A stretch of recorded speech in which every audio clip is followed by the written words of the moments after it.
Hello students. आज की इस वीडियो में मैं आपको बताऊंगा हरियाणा बोर्ड क्लास 10 हिंदी कृतिका भाग 2 के इम्पोर्टेंट क्वेश्चंस विद आंसर 2023-24 के सेशन के लिए, यानी मार्च 2024 में जो एग्जाम होंगे उनके लिए ये इंपॉर्टेंट क्वेश्चन है। चैप्टर वाइज दे रखे हैं सारे के सारे।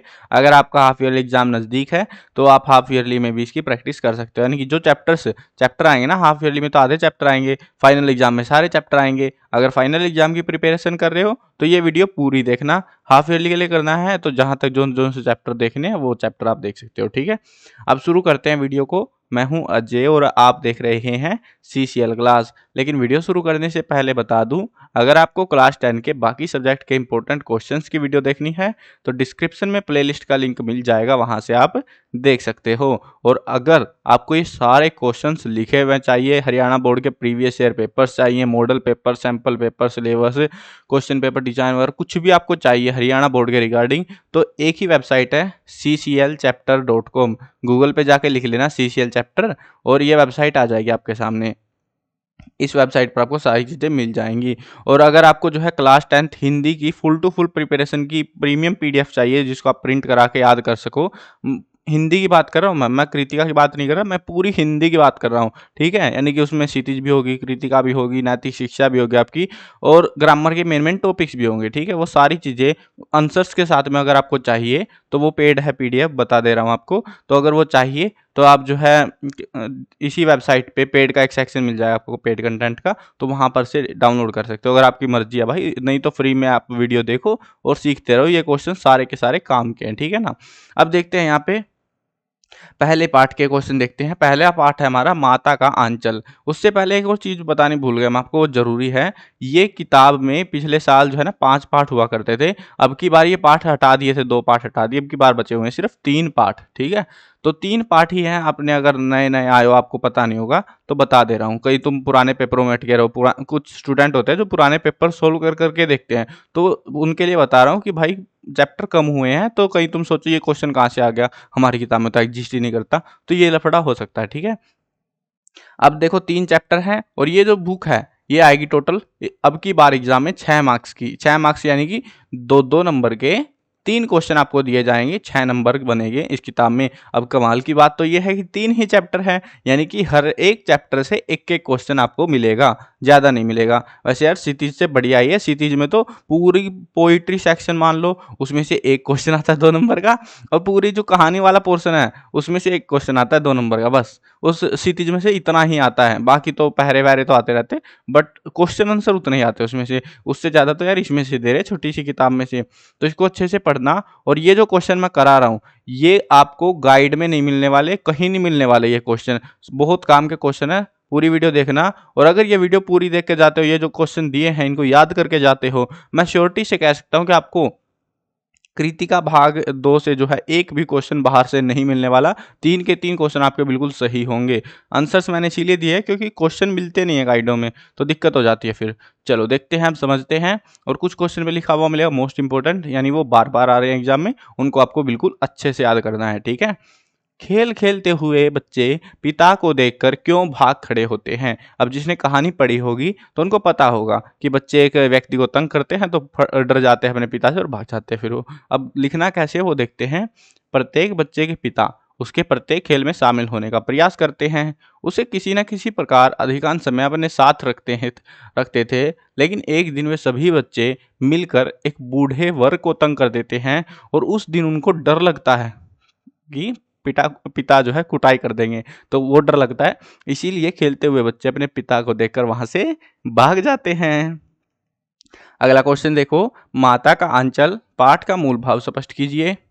माता का आंचल शीर्ष की सार्थकता पर प्रकाश डालिए। माता का अंचल पाठ में माता पिता का जो वात्सल्य प्रकट हुआ है उसे अपने शब्दों में लिखिए।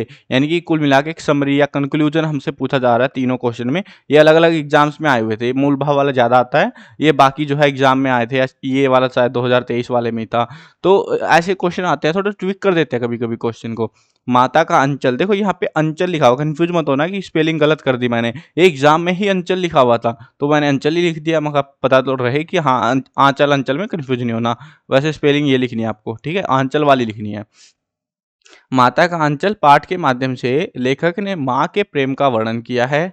माँ अपने बच्चे को बहुत प्यार से पालती है। बच्चा अपना अधिकतर समय पिता के साथ बिताता है। इसके बावजूद भी मुसीबत के समय में बच्चे को अपनी माँ की ही याद आती है।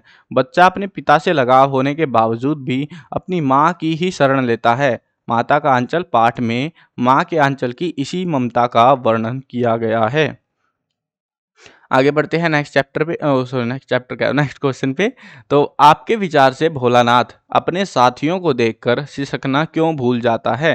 देखो इसमें थोड़ा सा ट्विक कर दिया। एक बार तो एग्जाम में ये दिया, एक बार दिया माता का अंचल पाठ में भोलानाथ अपने साथियों को देखकर सिसकना क्यों भूल जाता है। वैसे देखते ही याद आ जाना चाहिए भाई, वही क्वेश्चन था, घुमा दिया थोड़ा सा बस। देखो क्यों सिसकना भूल जाता है। सभी मनुष्यों को अपनी आयु के मनुष्य ही पसंद आते हैं। जैसे बच्चों को बच्चे, बड़ों को बड़े, बूढ़ों को बूढ़े लोग पसंद आते हैं ना। बच्चों को अपनी उम्र के साथियों के साथ ही खेलना अच्छा लगता है। उन्हीं के साथ वह अपनी मौज मस्ती, शरारत, अटकेलियां कर पाते हैं। इसी कारण से भोलानाथ भी अपने साथियों को देखकर सिसकना भूल जाता है। कोई साइंस थोड़ी ना है यहाँ पे। चलो आगे बढ़ते हैं। भोलानाथ का चारित्रिक वैशिष्ट्य स्पष्ट कीजिए। चारित्रिक वैशिष्ट्य होता है, चारित्रिक विशेषताएं कह सकते हो, चारित्रिक विशेषताएं यानी कि वो बच्चा जो है वो कैसा है, व्यवहार कैसा है, वो चीजें बतानी है बस हमको। देखो 2 नंबर में आएगा, 2 ही पॉइंट लिखने हैं। पॉइंट बना के लिखोगे आसान रहता है थोड़ा सा नंबर लेना। भोलानाथ को अपने साथियों के साथ विभिन्न प्रकार के खेल खेलना बहुत पसंद है। वह अपने साथियों को देखकर रोता हुआ भी खुश हो जाता है। भोलानाथ अपने माता पिता से बहुत प्यार करता है। वह अपना अधिकांश समय अपने पिता के साथ बिताता है, लेकिन डर लगने पर अपनी माता के आंचल में ही जाकर छिपता है। माता के आंचल में ही वह अधिक सुरक्षित महसूस करता है। माता भोलानाथ को कन्हैया किस प्रकार बनाया करती थी? अब ये जब चैप्टर पढ़ा, देखो चैप्टर नहीं पढ़ा ना तुमने, सीधी सी बात है, तुम्हें समझ नहीं आएंगे, पता नहीं क्वेश्चन कहाँ कहाँ से आ रहे हैं। चैप्टर पढ़ के आए होगी, सारी चीज़ें आपको समझ में आएंगी एक एक। नहीं तो फिर तो रट नहीं है भाई, तुमको रट लो बैठ के आराम से ना। तो माता जो है भोलानाथ को कन्हैया कैसे बनाती थी? माता भोलानाथ के सिर में सरसों का तेल लगाती थी। उसके बाद उसकी नाभि, जिसको हम सुंडी कहते हैं, और लीलार में काजल की बिंदी लगाकर चोटी गूंदती और उसमें फूलदार लट्टू बांध कर रंगीन टोपी कुर्ता पहना देती थी। इस प्रकार माता भोलानाथ को कन्हैया बनाया करती थी। नेक्स्ट क्वेश्चन देखते हैं। माता का अंचल पाठ में चबूतरे पर खेती करने के नाटक का वर्णन कीजिए। इससे थोड़ी उम्मीदें कम ही रखना, ज़्यादा उम्मीदें मत रखना। देखो बच्चे क्या करते थे मौज मस्ती के लिए अपने चबूतरे, जिसको हम चौतरा बोलते हैं हरियाणवी में, तो वहाँ पर जो है खेती करने के का नौटंकी करते थे। वो देखते हैं कैसे करते थे वो खेती, वो बताना हमको। माता का आंचल पाठ में जब भोलानाथ अपने साथियों के साथ चबूतरे पर खेती करने का नाटक करते थे, तब चबूतरे के छोर पर घिरनी बनाई जाती। घिरनी होती है जो कुएं में लटकाते हैं ना, वो एक ऐसे वाला सर्कल सा होता है जिस पे से रस्सी नीचे जाती है, वो चीज़। तो छोर पर जो है घिरनी बनाई जाती और उसके नीचे की गली कुआं बन जाती थी, क्योंकि वो चौतरा तो ऊंचा होता है ना, तो नीचे नाली वाली भी होती है, तो वहां तक वो नीचे वाला हिस्सा वो कुआं बना लेते उसको। मूंज की बटी हुई पतली रस्सी में एक चुक्कड़ बांध गराड़े पर चढ़ाकर लटका दिया जाता और 2 लड़के बैल बनकर मोट खींचने लग जाते। यानी कि वो जो है ना, पहले ऐसे नहीं था कि हाथों से, मतलब ये खेती करनी है ना, खेती में हाथों से पानी नहीं निकाला जाता था। उसमें एक सिस्टम होता था, जैसे ये है यहाँ पे, ये जो है कुआं है हमारा, ठीक है, और इसमें जो है बैलों को ऐसे गोल गोल घुमाया जाता था। तो ये वो वाला सा सिस्टम बनाते थे कहीं ना कहीं, और वो जो है एक मतलब रस्सी सी बांधते डंडी वंडी की मदद से, और वो घुमाने लग जाते। चबूतरा खेत बन जाता, कंकड़ बीज बन जाते पूरे चबूतरे पर, वो पत्थरों को बिखेर देते। बड़ी मेहनत से खेती को जोता जाता और जल्दी ही फसल तैयार हो जाती, क्योंकि यार उनको थोड़ी ना कुछ समझ में आ रहा है, और उसके साथ ही वे उसे काट लेते। फसल काटते समय सारे साथी मिलकर गीत भी गाते थे। सारा ही नौटंकी करेंगे भाई बच्चे, ऐसे थोड़ी ना हल्के में ले रहे हो तुम इनको। आगे बढ़ते हैं नेक्स्ट क्वेश्चन पे। माता का अंचल पाठ में लेखक का नाम तारकेश्वर नाथ से भोलानाथ कैसे पड़ गया? तो ये मोस्ट इंपोर्टेंट है क्वेश्चन। लेखक के पिता सुबह जल्दी उठते थे। वे अपने साथ साथ लेखक और उसके भाई को भी उठा देते और उन्हें नहलाकर पूजा में बिठा देते थे। पूजा पूरी होने के बाद में दोनों बेटों के माथे पर चंदन की अर्धचंद्राकार आकृति बना देते थे। अर्धचंद्राकार होती है ये वाली आकृति, ये ऐसे वाली देखी होगी तुमने, बहुत सारे लोग लगाते हैं माथे के ऊपर, तो वो वाली है ये। वो बनाते थे।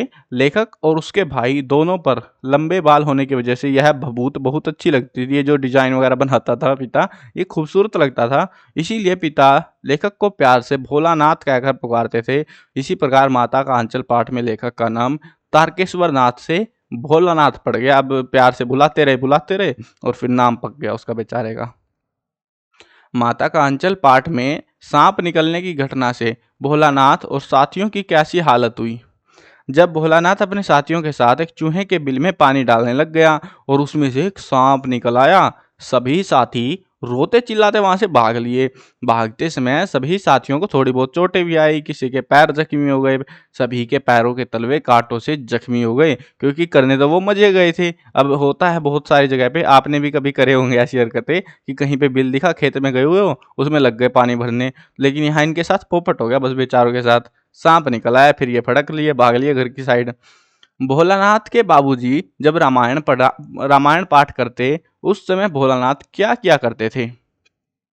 भोलानाथ के बाबूजी जब रामायण पाठ करते, उस समय भोलानाथ उन्हीं की बगल में बैठकर आईने में अपना मुंह निहारा करते थे। जब बाबूजी भोलानाथ की तरफ देखते, तब भोलानाथ लज्जा कर यानी कि शर्मा कर और मुस्कुरा कर आईना नीचे रख देते, जिसे देखकर बाबूजी भी मुस्कुरा दिया करते थे। टाइम पास तो करना है बच्चे को, उसको समझ थोड़ी ना आ रही है रामायण क्या चल रहा है क्या नहीं। माता का आंचल पाठ के संदर्भ में सांप से घबराए बच्चों को शांत करने के लिए माँ ने क्या क्या प्रयत्न किए। माता का आंचल पाठ में सांप से घबराए बच्चों को शांत करने के लिए माँ ने बच्चों को गोद में ले लिया। वह उन्हें कभी अपने आंचल में छिपाती तो कभी उनसे प्यार करने लगती। माँ ने हल्दी पीसकर लेखक और उसके भाई के घावों पर लगा दी और इस प्रकार से उनको शांत किया। नेक्स्ट चैप्टर देखते हैं हमारा। इस चैप्टर से बस यही क्वेश्चन 10 क्वेश्चन है जो आपको अच्छे से याद करने हैं, ठीक है ना। वेबसाइट से कर सकते हो या फिर जो है पेड पीडीएफ अगर चाहिए हिंदी की तो वहाँ से वो उसको डाउनलोड करके वो भी कर सकते हो। प्रिंट वगैरह करानी हो, मतलब डिजिटल नहीं मजा आए तो तुमको, ठीक है। कुछ स्टूडेंट होते हैं ये सोचते हैं कि इतना सारा याद करने में कागज पे हो तो अच्छा रहता है, तो वो प्रिंट करा सकते हो उस चीज़ को, इसीलिए बना रहा हूँ बस मैं, नहीं तो फ्री में है सारा कंटेंट, कोई दिक्कत नहीं है। अब देखते हैं पार्ट नंबर 2, साना साना हाथ जोड़ी। अब ये थोड़ा सा डिफिकल्ट है मेरे पर्सपेक्टिव में, मैंने जो चैप्टर्स देखे हैं ये थोड़ा डिफिकल्ट रहता है ये चैप्टर क्वेश्चन आंसर के मामले में। सिक्किम युवक ने कटाव के बारे में लेखिका को क्या बताया। सिक्किम नव युवक ने कटाव के बारे में लेखिका को बताया कि प्रदूषण के चलते यहाँ स्नोफॉल यानी कि बर्फ गिरना जो है लगातार कम होता जा रहा है, पर यदि मैं कटाव चली जाऊं तो मुझे वहां पर बर्फ पक्का मिल जाएगी। कटाव जो है इससे आगे पड़ता है, तो उस कटाव के बारे में ये कह रहा था, वो जहाँ पे थे वो पूछ रहे थे। सिक्किम के अधिकतर लोगों की जीविका का साधन क्या है। सिक्किम में अधिकतर लोग चाय के बागानों में काम करते हैं। वहाँ लोग सड़क निर्माण के कार्य में मजदूरी करके भी अपना जीवन यापन करते हैं। सिक्किम में खाने के लिए लोग आलू और धान होता है चावल, तो इसकी खेती करते हैं। इन्हीं सब कार्यों से सिक्किम के अधिकतर लोगों की जीविका चलती है। अगला क्वेश्चन देखते हैं। गंतोक को मेहनतकश बादशाहों का शहर क्यों कहा जाता है। बहुत बार आ चुका है क्वेश्चन एग्जाम में और अच्छे से याद करके जाना, इसको तो भूल मत जाना। गंतोक एक पहाड़ी स्थान है, पहाड़ी स्थल है। पहाड़ी जीवन कठिन होता है। यहाँ के लोग कड़ी मेहनत करते हैं और अपने ही काम में मस्त रहते हैं। यहाँ के लोग अपनी सहायता के लिए किसी के आगे हाथ नहीं फैलाते। इसीलिए लेखिका ने गंतोक को मेहनतकश बादशाहों का शहर कहा है। नेक्स्ट क्वेश्चन देखते हैं। कटाव को भारत का स्विट्जरलैंड क्यों कहा गया है, या फिर कटाव के अनुपम प्राकृतिक सौंदर्य का वर्णन कीजिए। वही चीज हमको बतानी है कि कटाव कैसी है जगह। कटाव प्रकृति की वादियों के बीच एक बहुत ही सुंदर स्थान है। यह स्थान अभी तक कोई टूरिस्ट स्पॉट नहीं है। टूरिस्ट स्पॉट वो जगह होती है जहां पर जो है लोग घूमने फिरने के लिए जाते हैं, तो ये वो जगह नहीं है जहाँ पे कोई घूमने फिरने आता है। लेकिन यहाँ का दृश्य स्विट्जरलैंड से भी अधिक खूबसूरत है। बर्फ गिरने पर यहाँ दृश्य और भी अधिक खूबसूरत हो जाता है। इसीलिए कटाव को भारत का स्विट्जरलैंड कहा गया है। लॉन्ग स्टॉक में घूमते हुए चक्र को देखकर लेखिका को पूरे भारत की आत्मा एक सी क्यों दिखाई दी। जब जितेन नारगे ने लॉन्ग स्टॉक, ये जो है एक परंपरा सी है वहाँ पे, तो लॉन्ग स्टॉक में घूमते हुए चक्कर के बारे में बताया। क्या बताया कि इसे को घुमाने से सारे पाप धुल जाते हैं। जब लेखिका उस चक्कर को देखते हुए सोचने लगती है कि पूरे भारत में ऐसे विश्वास पाए जाते हैं, पूरे भारत में पाप पुण्य संबंधी मान्यताएं एक जैसी है, कोई पत्थर घुमा रहा है, कोई नहा रहा है, कोई कुछ कर रहा है, लेकिन सब क्या कर रहे हैं, पाप धोने की प्रक्रिया कर रहे हैं। इसीलिए लेखिका को भारत की आत्मा एक सी दिखाई पड़ती है। कुटिया में घूमने वाले धर्म चक्कर के बारे में गंतोक के निवासियों की क्या मान्यता है। कुटिया में घूमने वाले धर्म चक्कर के बारे में गंतोक के निवासियों की यह मान्यता है कि इस चक्कर को घुमाने से सारे पाप धुल जाते हैं। कुटिया में लगे धर्म चक्कर की मान्यता भी भारत की दूसरी मान्यताओं की तरह ही है।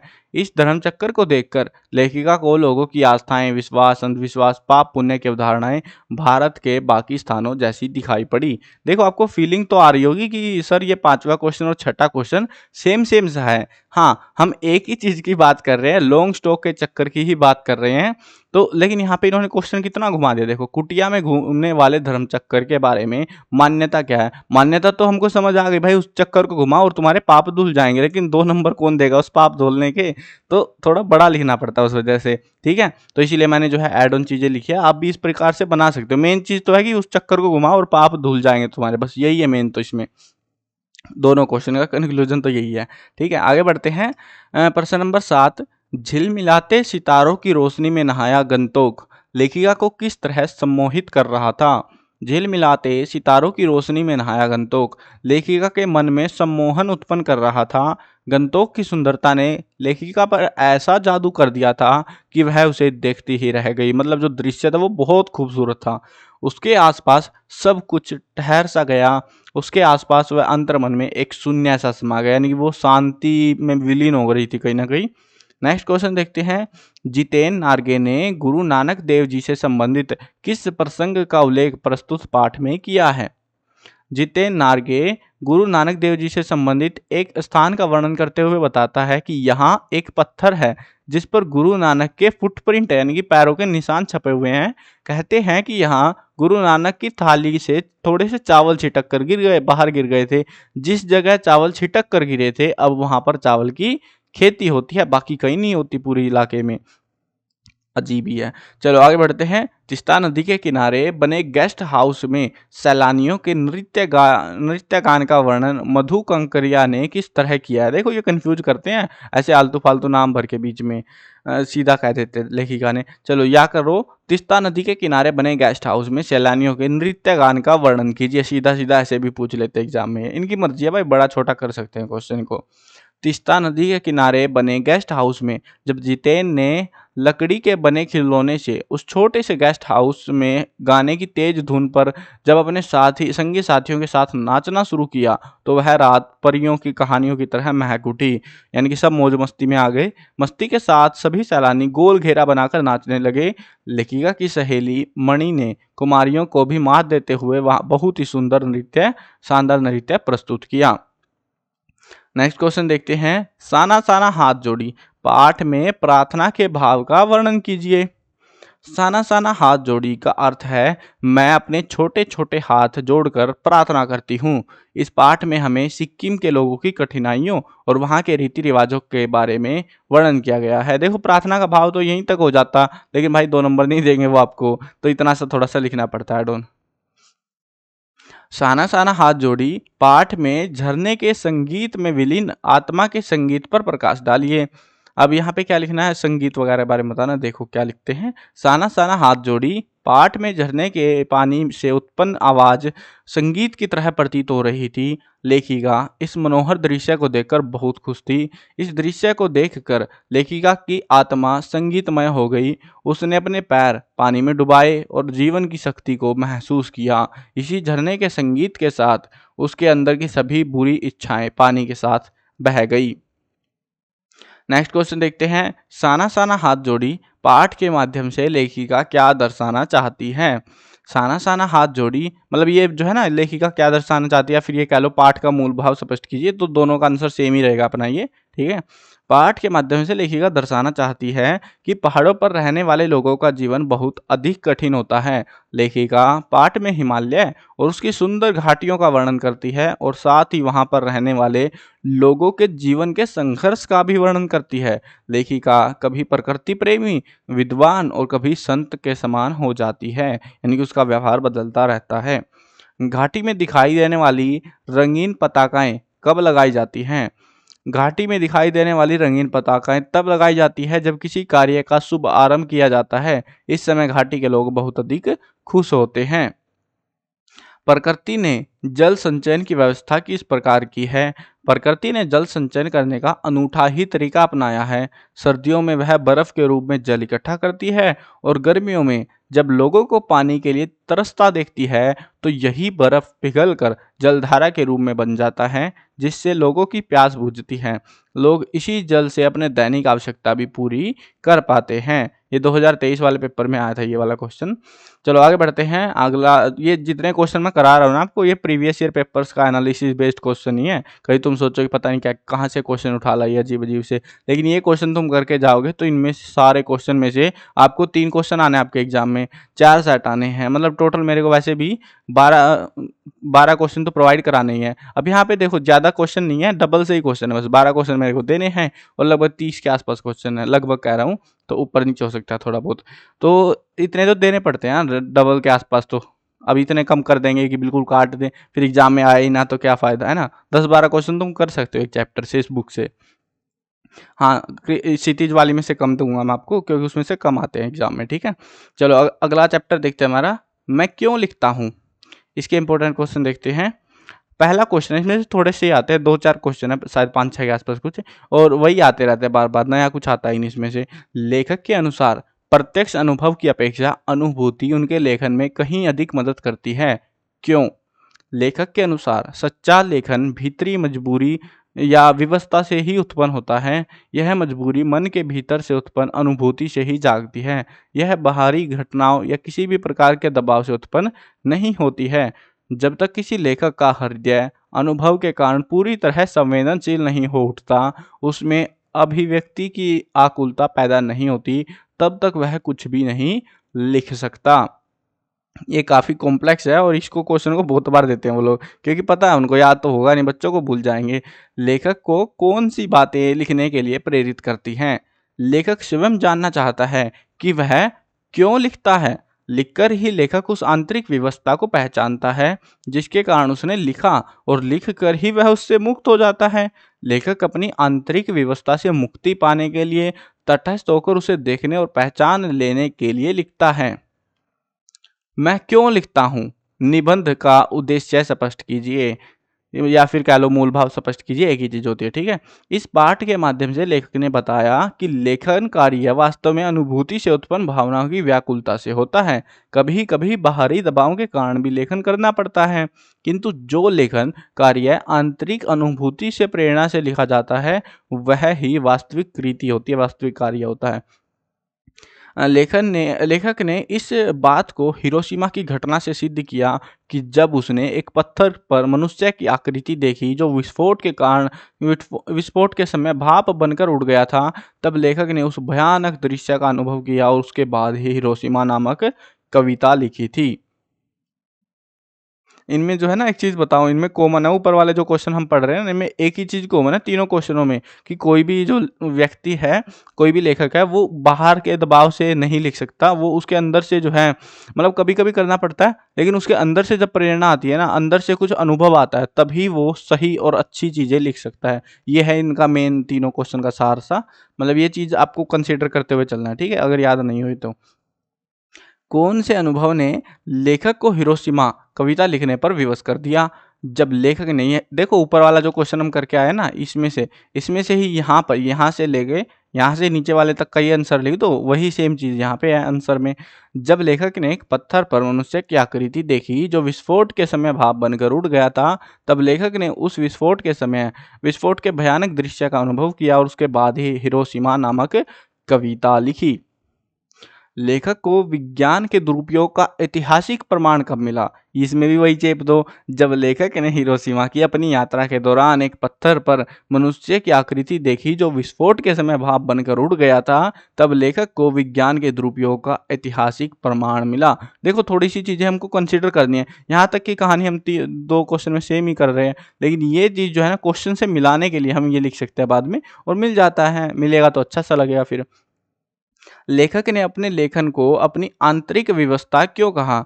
लेखक ने अपने लेखन को अपनी आंतरिक व्यवस्था इसीलिए कहा क्योंकि वह स्वयं जानना चाहता है कि वह क्यों लिखता है। लिखकर ही लेखक उस आंतरिक व्यवस्था को पहचानता है जिसके कारण उसने लिखा, और लिखकर ही वह उससे मुक्त हो जाता है। तो ये थे हमारे 3 चैप्टर जिनके क्वेश्चन आंसर मैंने आपको करा दिए। अब एक और चीज है, रुक जाओ भाई, अभी खत्म नहीं हुई वीडियो, कोई तुम खत्म होने की सोच रहे हो, अभी थोड़ी सी बची हुई है। 2 क्वेश्चन कराऊंगा आपको, एडिशनल क्वेश्चन फ्रॉम सड़क सुरक्षा। देखो आप सोच रहे हो ये क्या बकवास ले आए तुम उठा के।